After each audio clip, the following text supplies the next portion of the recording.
I knew something was wrong when Brent's laugh came slithering down the hallway like a fart in an elevator, trapped, smug, and unmistakably his. I was in the glass conference room, finishing the last touches on the quarterly deck, tweaking font sizes like a lunatic even though the numbers spoke for themselves. We'd beat projections by 6%, and my refinancing terms saved the company over $4 million this quarter alone.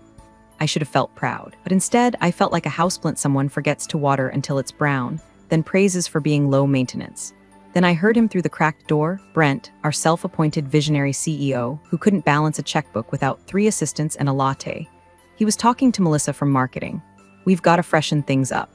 New blood, get rid of the stale faces," he said, his voice thick with the same cologne-soaked charm that made interns giggle and senior VPs roll their eyes. I paused. Stale faces?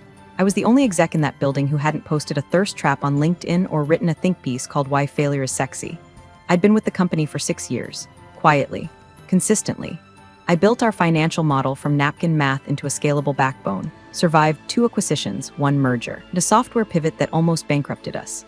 I was there when Brent got promoted from CRO to CEO because the board wanted someone charismatic. I handled the fallout when his first 3 charismatic ideas tanked harder than a blockbuster IPO. So maybe that's what he meant by stale. Not ineffective, just unsexy. Still, I shook it off. I wasn't there for back pats or ping pong tournaments. I came to work, did my job, kept us solvent. That was my quiet pride. But the laugh lingered, echoing behind my ribs, something about it too rehearsed, too pointed. Anyway, I kept prepping. The quarterly meeting was in an hour, and despite my exhaustion, I hadn't had a full weekend off since April. I was determined to go in with grace. I even put on mascara, which for me is basically a declaration of war. Also, hey, if you're still listening right now and haven't tapped that subscribe or like button, can I ask a tiny favor? It seriously helps us keep these stories coming. 90% of folks just listen and move on, but your click's like handing us a cup of gas to keep the fire burning. All right, back to Brent, the human smoke alarm. When the room started filling, I noticed the mood was off. People looked everywhere but at me. Brent walked in last, carrying a stupid box wrapped in shiny red paper. I assumed it was some kind of team-building prop or one of those weird giveaways he loved. He took his seat at the head of the table and grinned like he was about to announce free puppies or a mass layoff. I went to plug in my laptop to present, and he put a hand on mine. "No need," he said smoothly. "We're gonna kick things off a little differently today." I sat back, wary.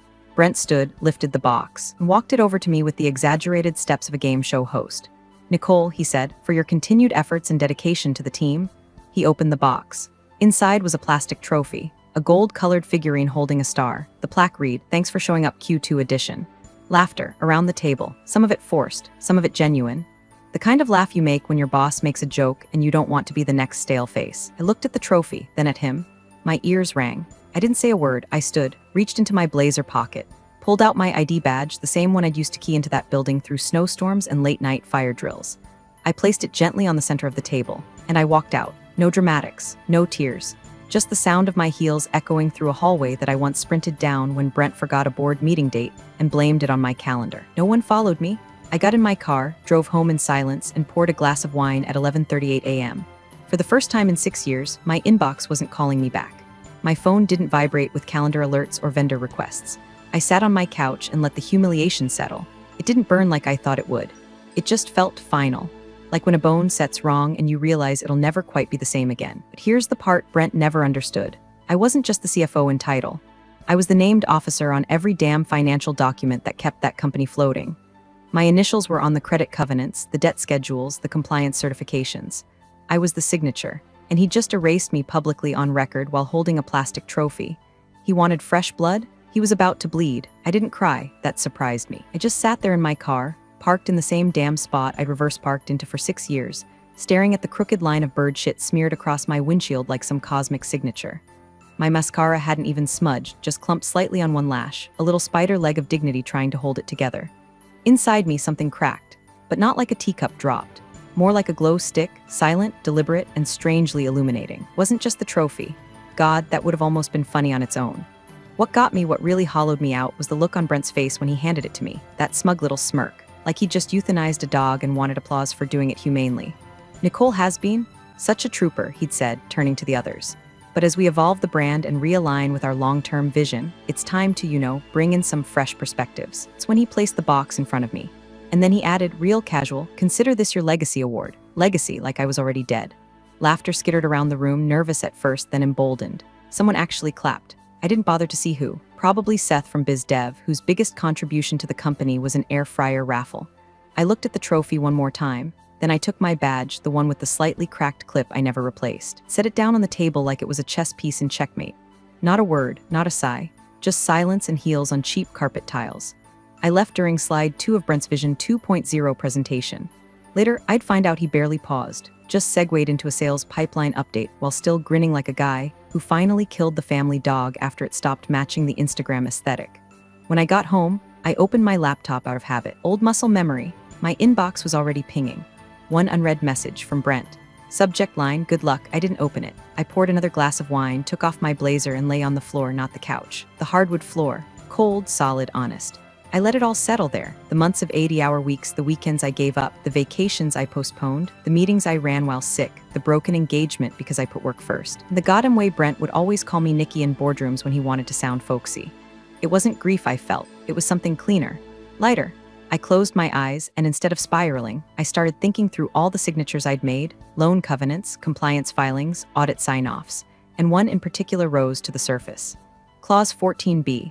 A line I'd fought to insert 3 years ago when we renegotiated the revolving credit facility. It stated that any unapproved termination of the named CFO constituted a technical breach, triggering a callable loan condition. At the time, Brent waved it off like legal mumbo-jumbo. You really think the bank's going to care about paperwork if we're still performing? He asked. I looked him dead in the eye and said, they don't care when we're performing. They care the second we're not. He shrugged and signed. And now, he just violated that clause, publicly, on record, with a trophy and a room full of witnesses. And I hadn't resigned. That was the thing. There was no letter, no email, no paper trail. Just humiliation dressed up as transition. They hadn't let me leave. They'd removed me, which meant the clause wasn't just alive, it was weaponized. I went into my bedroom, grabbed the manila file I kept at the back of my closet, the one labeled contingency. Inside, printed contracts, backup audits, laminated copy of the covenant terms, and a single yellow sticky note I'd written the night Brent asked me to make him bulletproof. It said, "People forget paper has teeth." By midnight, I'd replied to the risk officer's earlier message. Simple, precise, not employed, badge returned, and no dramatics, just a scalpel sliding between ribs. I closed the laptop, got under the covers, and stared at the ceiling fan spinning slow above me. I wasn't scared. I wasn't even mad. I was free, and the ink I'd left behind was already doing its work. The morning after I walked out with nothing but my keys and a migraine, I woke up at 5:47 a.m., no alarm. My brain, like a factory that never got the layoff memo, still spun through Q3 forecasts and vendor invoice deadlines. Old habits die hard, especially when they've been surgically stitched to your self-worth. I brewed coffee. Real coffee. Not the burnt tar from the breakroom Keurig that always tasted like sadness in someone else's oat milk. The silence in my apartment was sharp enough to cut toast. No Slack pings. No inbox explosion. No Brent forwarding an email with the subject line "please handle" and no body text whatsoever. And still, beneath the quiet, this current of strange clarity. Like my lungs had more space than usual. I opened my laptop. Just muscle memory. I told myself, just a peek, and there it was. Brent's final gift. Subject line, "Wishing you all the best CC. Board at Stratuscap.com, legal at Stratuscap.com, exec team at Stratuscap.com body. Team, as many of you witnessed yesterday, Nicole has decided to move on from her role as CFO. We thank her for her years of service and wish her luck in whatever comes next. We remain committed to forward momentum and are excited about evolving leadership as we scale." Best, Brent decided to move on. That smug, sugar-coated turd of a sentence sat there like a roach in a fruit bowl. He'd spun my public humiliation into a graceful exit like I'd retired to start a vineyard in Sonoma. The CC list was just salt in the wound, meant to rewrite the story before anyone had time to blink. I didn't respond. I didn't reply all. I didn't text Melissa from marketing to tell her what really happened. I just opened another tab, bank portal login, authentication token, encrypted inbox, one unread message. From Lisa Henry, Senior Risk Officer, North Bank Capital Subject, CFO role change confirmation needed body. Nicole, our monitoring systems flagged a potential executive change at Stratus Capital. Per Section 14B of your financing agreement, confirmation of named officer status is required. Please verify your current employment status. LH short. Cold, surgical. Banks don't do drama, they do triggers, and that email was the first tremor. I sipped my coffee, looked at the "wishing you all the best" email still open on the side. My reflection in the screen looked older than I felt, but sharper, cleaner. I clicked reply, typed exactly 5 words, "not employed, badge returned," and hit send. And just like that, the rope began to fray. See, Brent never understood the game he was playing. He thought power was noise, presentations, product launches, lunches with VCs where he'd name-drop Spotify until someone laughed. But power, real power, is paperwork. Contracts. Clauses no one bothers to read until it's too late. I flashed back to every late night I spent with our legal counsel, elbows deep in red lines and definitions, arguing over material adverse events and executive substitution protocol. I remembered insisting we include named officer provisions in the debt covenants, not because I ever thought I'd use them, but because Brent never read the fine print. He only saw headlines, and I'd written the fine print in ink that bites. The clause was simple, elegant. If the named CFO, me, was terminated without board pre-approval and replacement vetting, it constituted a technical breach of the credit agreement. No drama, no need for fraud or scandal, just a ticked box on a form that didn't get ticked. That breach gave the bank the right to call the $190 million revolving line, immediately. I once told Brent, half joking, "You fire me wrong and this company goes lights out by Friday." He laughed, called it typical Nicole paranoia. Well, tick-tock, by noon. I had a follow-up from Lisa. "Thank you. Our internal review is underway. We'll notify your former employer of next steps per the terms." No emojis, no smiley face, just precision. I sat back, laptop warm against my thighs, and stared out the window. Brent thought he'd won. He thought he'd erased me. But what he didn't realize was that I had designed the walls of that company's house, and every beam had my signature carved into it. Pull me out the wrong way, and the whole thing groans. I didn't need revenge. I didn't even need credit. All I needed was compliance to do its job, and it just had. My phone rang at 8:11 the next morning, an unfamiliar number, but the area code was downtown. Brent's little kingdom.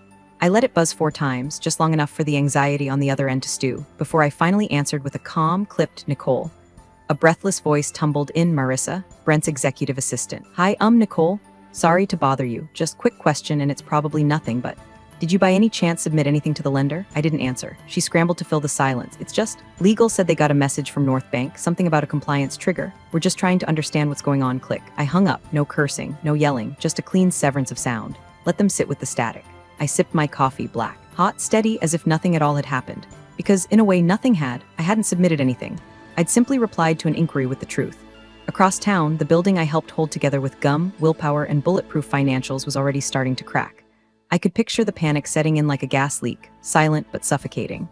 Brent, probably still doing his fake jovial strut down the hall, hadn't yet realized that power isn't performance. It's paperwork, and no one else had the keys to the vault. By 10 o'clock, I'd gotten 3 more calls. One from a blocked number, voicemail transcript read, "Hey Nicole, can you call me back? It's urgent." No name, of course. Cowards love anonymity. One from HR, disguised as a courtesy exit check-in. And one, my personal favorite, from a junior finance manager who messaged me on LinkedIn with a desperate, "Hey, super random but quick question. Who's our current signee on the Q3 compliance form? Can't find it in the shared drive, lol." Lol indeed. I didn't answer any of them. Meanwhile, back at HQ, the gaps in the floorboards were starting to widen. The thing about removing a named officer is it's not just a title, it's a functional keystone. Every quarterly compliance filing, every covenant certification, every investor-facing assurance, those required my explicit sign-off. Not CFO as a role, me, Nicole R. Halstead, my name, my digital ID, my encrypted signature. They had fired the only legally authorized signature, but they hadn't thought it through, because they never thought anything through. They assumed titles were hats, swappable, decorative. They didn't realize the hat had teeth. At 11:23, HR finally emailed me. "No, we're sorry." No acknowledgement of what they'd allowed to happen in that boardroom. Just corporate backpedaling at its finest. Subject: employment clarification. "Hi Nicole, following recent developments, we wanted to clarify the nature of your departure. There appears to have been some miscommunication, and we'd like to confirm whether your decision to step away constitutes a formal resignation, or if you'd be open to discussing a transition period. We value your contributions and hope to find a mutually beneficial resolution." No signature. Just people and culture department. Like that absolved them of identity. I didn't reply, because I hadn't resigned. They had mocked me, publicly stripped me of professional authority in front of the entire executive team. Brent had made damn sure it was performative. No one gets handed a participation trophy and told they're no longer aligned with the company's vision, and then gets to call that a mutual parting of ways. That wasn't a resignation. That was a reputational firing disguised as office theater. And now, they wanted to quietly reverse the humiliation, as if I could just sneak back in, invisible, and sign their little forms. Let them fix it behind the scenes. No, you don't uncrack an egg. You don't undo a room full of laughter. You don't put out a fire by asking the arsonist to circle back. They had made the split public, so the consequences would be too. I left my apartment around noon, not because I needed to go anywhere, but because the walls were too quiet and I wanted to be outside when the real calls started. The ones that came after risk. After the lawyers finally read the clause, they'd all nodded through without blinking. I walked to the little co-working space down the block, just a desk, decent Wi-Fi, and bad jazz playing through dusty speakers. I ordered a turkey wrap, pulled out my laptop, and opened a spreadsheet I was building for a nonprofit client. I figured I'd give my brain something productive to chew on while Brent and co.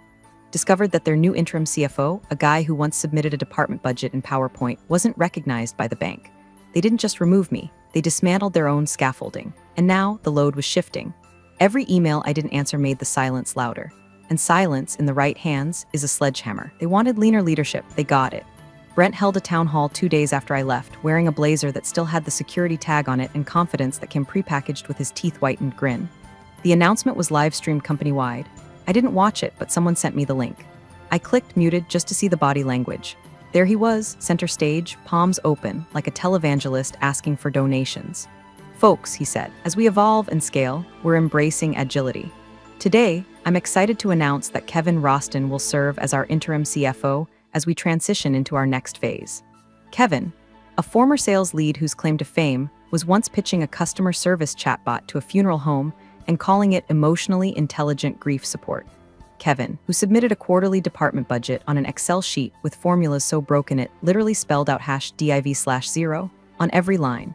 Kevin, who once asked me if depreciation was a tax write-off or just an attitude thing. That Kevin, now holding the financial spine of a $340 million tech company. I closed the tab. Back at HQ, they were scrambling to prep for an investor call and a flashy expansion announcement into the EU market. Brent had been hyping it for months. They even booked a PR firm to leak whispers of a disruptive international move to TechCrunch. But first, they had to file their 10Q quarterly financials that legally needed one very specific box checked, named Officer Financial Compliance, certified by CFO. Problem, there was no CFO, not on paper, not in the bank's eyes, not with any legal authority. Kevin had a new title, but none of the embedded rights, signatures, or verified access that I had. No fingerprint on the loan docs, no credentials in the bank's officer registry, and I'd made sure of that. When I fought for that clause, I'd insisted on airtight language. Any replacement CFO had to be approved by both the board and the lending institution. Not just named, but vetted, verified, onboarded in writing. Otherwise, the named officer provision stayed open like a wound, so they filed late, 2 days past the deadline, and when they finally submitted it, that box named Officer Financial Compliance was blank, not unchecked, blank, like the digital form stared back and whispered nope. Still, Brent powered forward. He doubled down in the investor deck. Our shift toward leaner leadership enables faster decision-making and reduces organizational lean leadership, drag reduction. All sound bites, all fluff.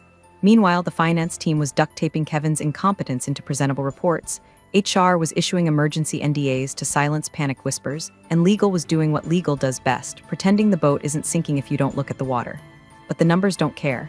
Compliance doesn't care. And most importantly, North Bank doesn't care. They care about the clause, the signature, one they don't have anymore. I'd spent years building credibility with them.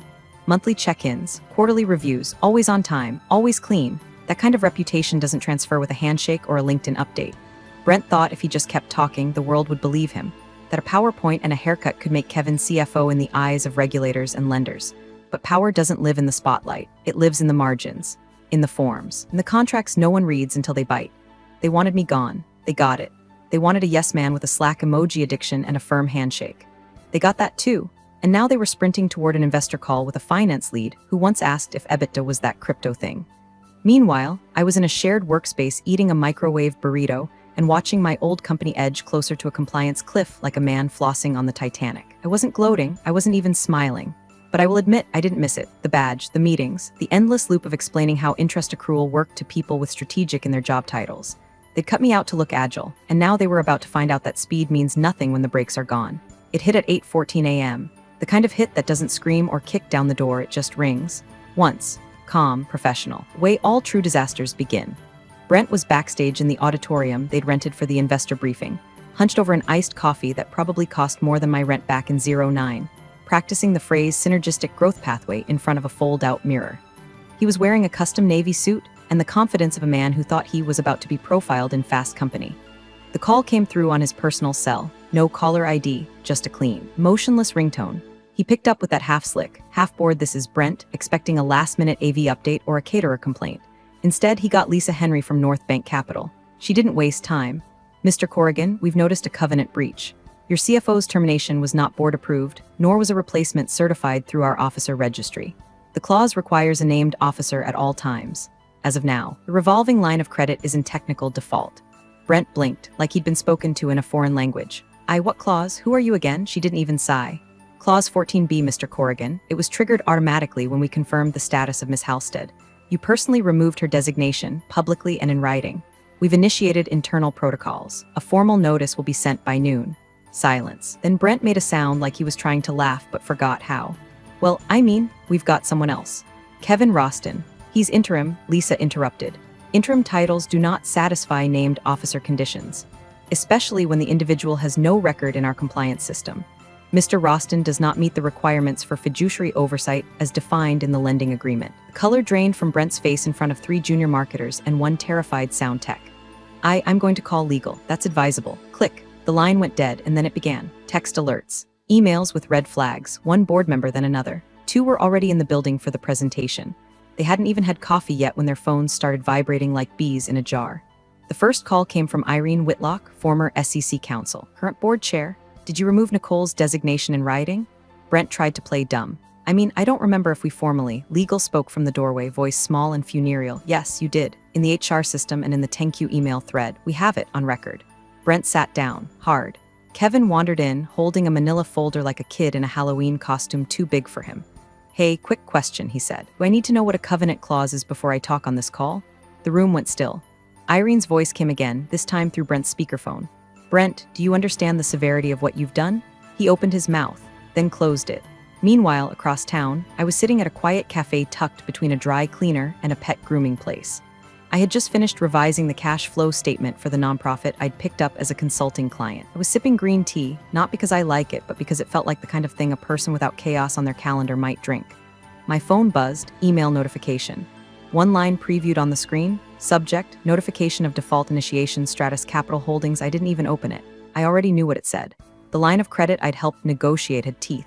Teeth I'd filed myself. Trigger conditions weren't just ink, they were tripwires. Once breached, it wasn't just about money. It was about reputation, about whether the bank could trust the people running the ship. And Brent had just yanked the wheel, ejected the navigator, and handed control to a guy who didn't know the difference between a cruel and a cappuccino, all while wearing a new suit and smiling for the cameras. From where I sat, everything was quiet, birds chirping, a distant lawnmower humming like a bored bee. Serene. Let them scramble. Let them patch holes in a ship they sank themselves. I'd done nothing but tell the truth to the right person in the right format at the right time. The rest? Gravity.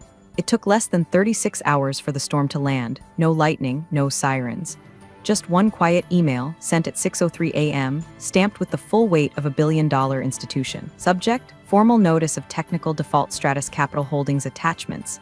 Notice of default form 14 BPDF. Legal tried to dress it up, of course.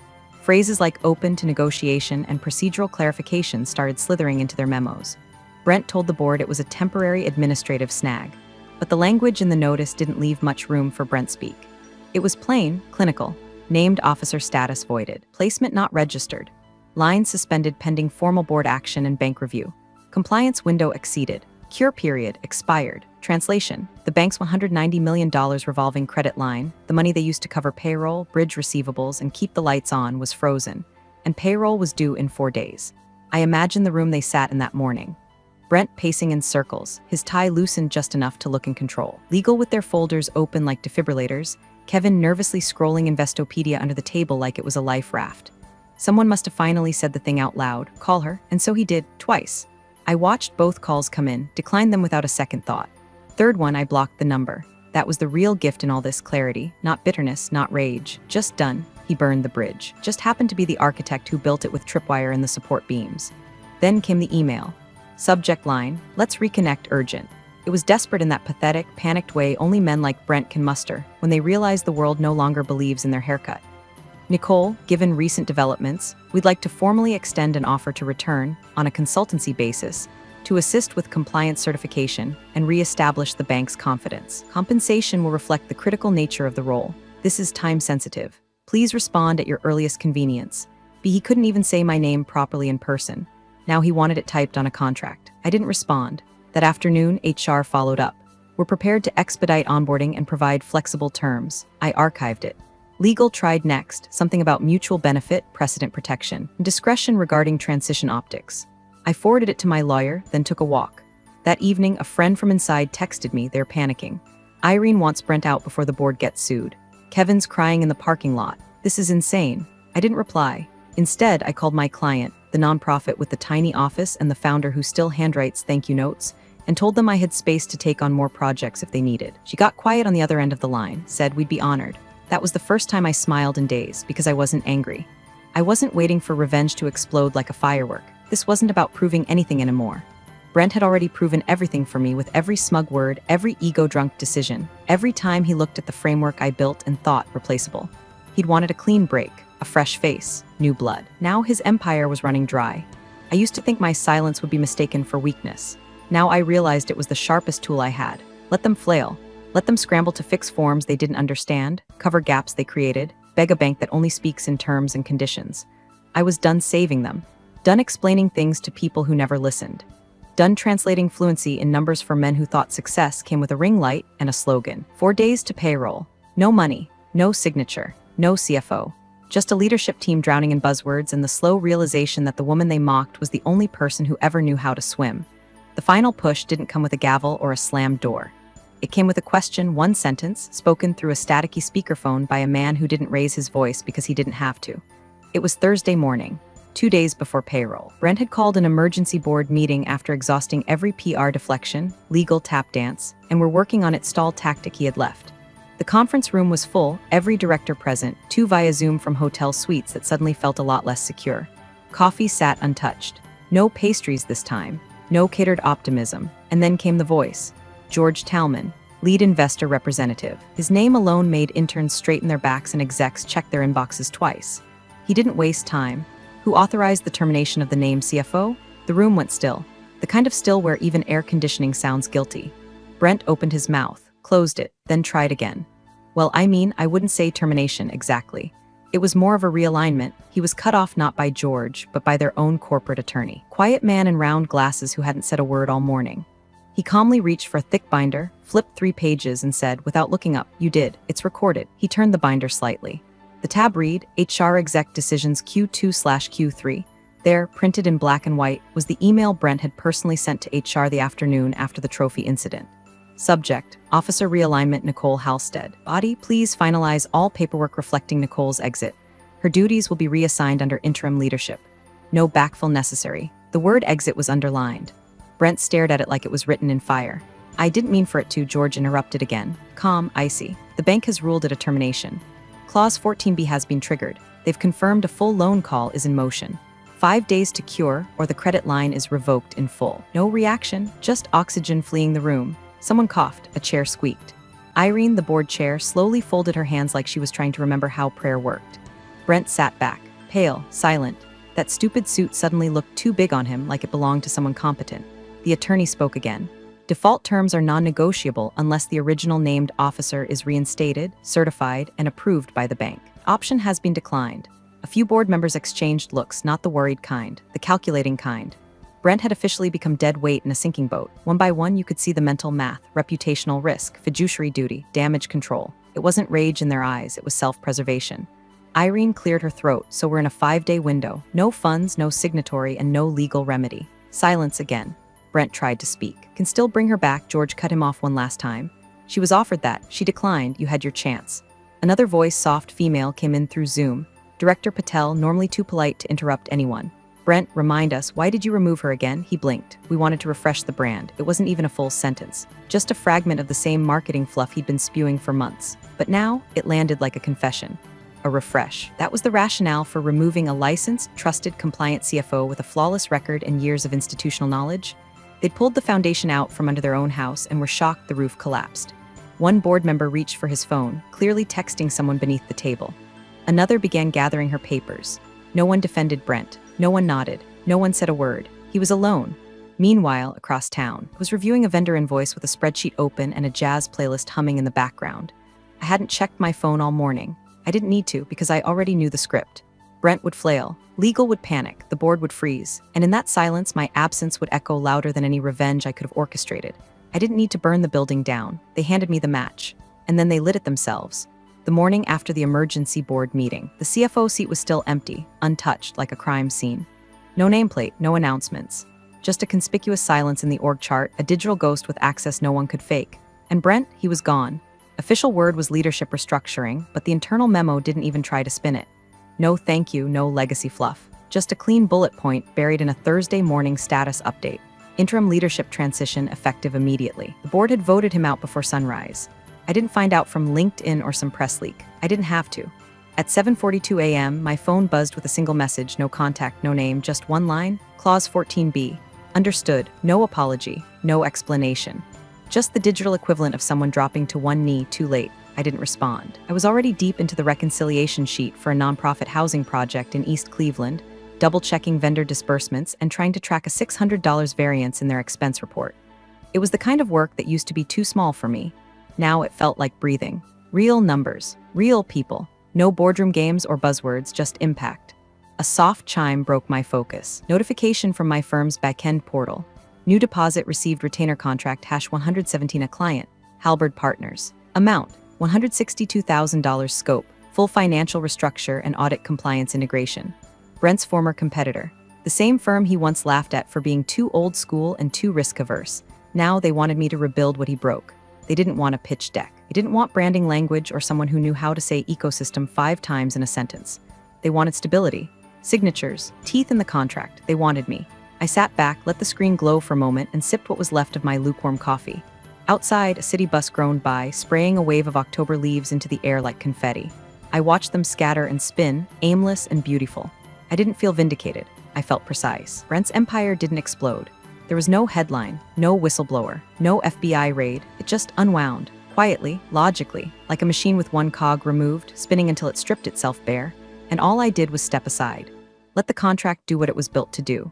Let the silence finish the sentence he started when he handed me that trophy and thought humiliation was a management strategy.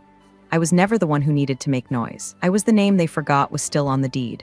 The signature they thought they could erase. And now, I was just a woman in a co-working space, closing a tab and smiling. Thanks for watching, you cubicle warriors. Hit that subscribe button. Unless you're my old boss, then you're on your own.